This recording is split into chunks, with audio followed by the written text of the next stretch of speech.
Aris dan Maya berlari menyusuri koridor yang baru. Terbuka, mereka merasa kemenangan sudah di depan mata. Namun, saat Aris melangkah menuju ruang pusat, sesuatu yang tragis terjadi. Ia berbalik untuk merayakan dengan Maya, tetapi Maya tidak ada. Sosoknya memudar, menjadi partikel cahaya lalu lenyap. Aris berteriak memanggil namanya, tetapi tidak ada jawaban. Kesadaran menyakitkan menghantamnya. Maya tidak pernah benar-benar ada. Dia adalah manifestasi dari keberanian Aris sendiri. Persona yang diciptakan oleh bangunan itu untuk memberinya kekuatan. Bangunan itu memberinya keberanian hanya untuk menyerapnya kembali pada saat terakhir. Aris menemukan jalan keluar, tetapi dengan pengorbanan yang tak pernah ia bayangkan. Ia berdiri sendirian di ambang kemenangan dengan hati yang hancur. Dan pertanyaan besar, apakah kebebasan ini sepadan dengan kehilangan bagian dari dirinya sendiri? Kisahnya mungkin belum berakhir di sini.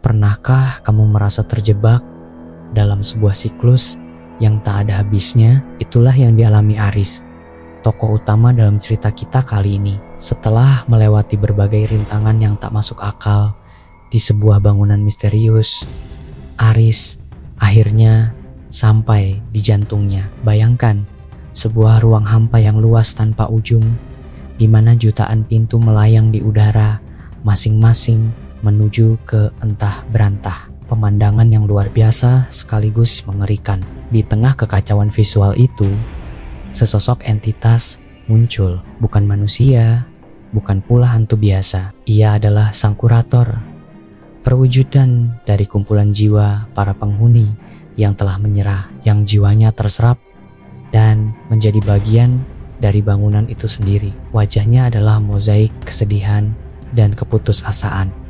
Suaranya adalah gema dari ribuan suara yang berbisik bersamaan.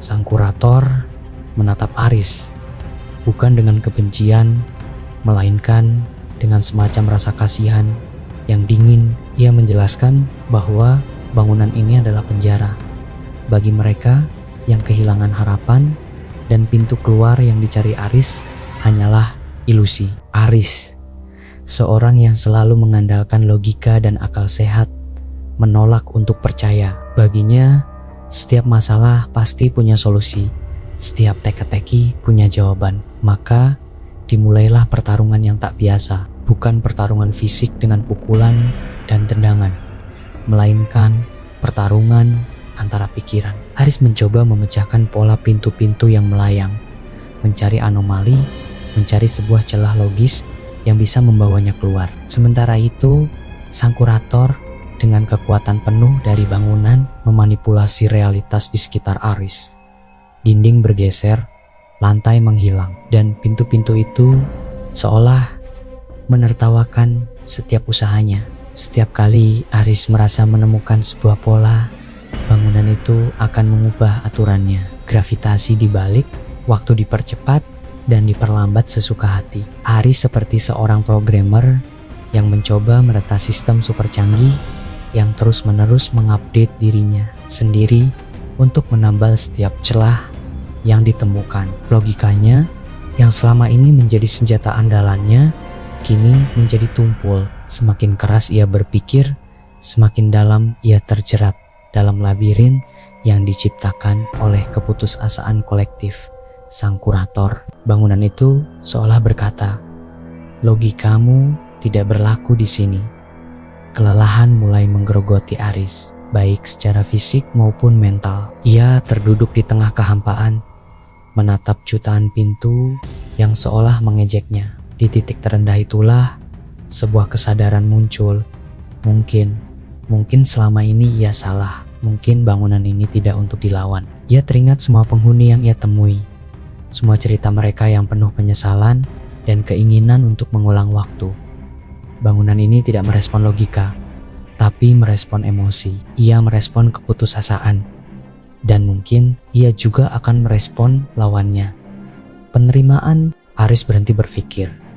Ia berhenti menganalisis. Ia berhenti melawan. Ia hanya diam, menarik napas dalam-dalam, dan menerima kenyataan bahwa ia terjebak. Ia menerima bahwa mungkin tidak ada jalan keluar. Ia menerima nasibnya. Anehnya, saat ia melepaskan semua perlawanannya, saat ia pasrah sepenuhnya, sesuatu yang ajaib terjadi. Ruang di sekitarnya berhenti bergejolak, kekacauan mereda, dan jutaan pintu yang melayang itu mulai bergerak serempak. Seperti kawanan burung yang terbang dalam formasi sempurna, pintu-pintu itu menyatu. Satu persatu mereka bergabung, berpadu, hingga akhirnya membentuk satu pintu raksasa yang megah. Pintu itu berwarna putih bersih, memancarkan cahaya lembut yang menenangkan. Di atasnya terukir angka yang sangat familiar bagi Aris. 101 pintu apartemennya. Pintu keluar yang selama ini ia cari ternyata bukanlah sesuatu yang harus ditemukan dengan logika, melainkan sesuatu yang harus diciptakan dari penerimaan. Sang kurator hanya bisa terdiam, terkejut melihat apa yang terjadi. Untuk pertama kalinya, ada seseorang yang berhasil memecahkan teka-teki bangunan bukan dengan melawannya, tapi dengan merangkulnya. Tepat saat Aris hendak melangkah menuju pintu putih itu, suara yang familiar menghentikannya. Pak Danu, sosok misterius yang seolah tahu segalanya tentang bangunan ini, muncul dari balik bayangan. Wajahnya tampak serius, bahkan lebih serius dari sebelumnya. "Tunggu, Aris," katanya dengan nada mendesak. "Kamu harus tahu konsekuensinya." Pak Danu menjelaskan bahwa bangunan ini bukan sekadar penjara. Ia adalah sebuah bendungan, sebuah penyekat yang menahan dimensi aneh ini agar tidak tumpah dan menginvasi dunia nyata.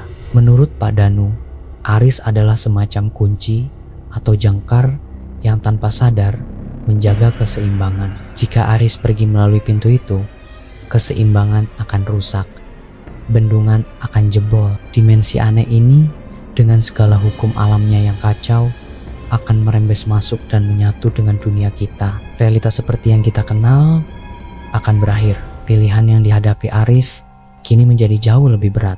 Di satu sisi ada kebebasan pribadinya, kesempatan untuk kembali ke kehidupan normal. Di sisi lain ada keselamatan seluruh dunia, pengorbanan diri, atau keselamatan miliaran orang. Aris menatap pintu putih itu, lalu menatap Pak Danu.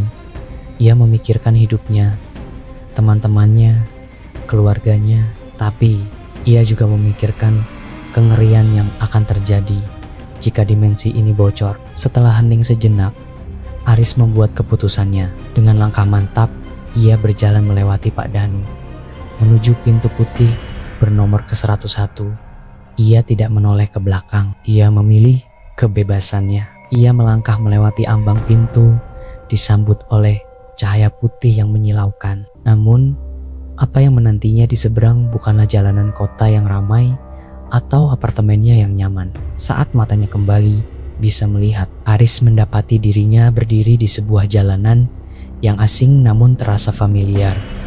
Tangannya memegang setumpuk selebaran kertas. Ia melihat ke bawah, ke selebaran di tangannya. Di situ tertulis, "Dikontrakan, apartemen tenang dan nyaman, hubungi."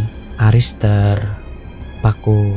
Ia melihat sekeliling, dan di kejauhan ia melihat sosok dirinya yang lebih muda, baru saja turun dari bus, menatap sebuah tiang listrik dengan tatapan penuh harapan. Aris menyadari kengerian yang sesungguhnya. Ia tidak bebas, ia tidak kembali ke dunianya. Ia terjebak dalam sebuah siklus waktu abadi. Ia telah menjadi orang yang menempelkan iklan kontrakan itu di tiang listrik. Iklan yang pertama kali membawanya ke bangunan terkutuk itu. Pintu keluar ternyata hanyalah pintu masuk ke awal cerita yang sama. Ia ditakdirkan untuk mengulang penderitaannya lagi dan lagi dan lagi untuk selamanya. Sebuah akhir yang jauh lebih mengerikan daripada sekadar terjebak di dalam bangunan. Ia kini menjadi bagian dari mekanisme jebakan itu sendiri. Cerita yang benar-benar membuat kita merinding, ya, sebuah loop waktu yang tak terhindarkan. Apa yang akan kamu lakukan jika berada di posisi Aris? Terima kasih sudah menyimak sampai akhir. Jangan lupa untuk like, komen, dan subscribe agar tidak ketinggalan cerita-cerita menarik lainnya di HFS. Sampai jumpa di video berikutnya.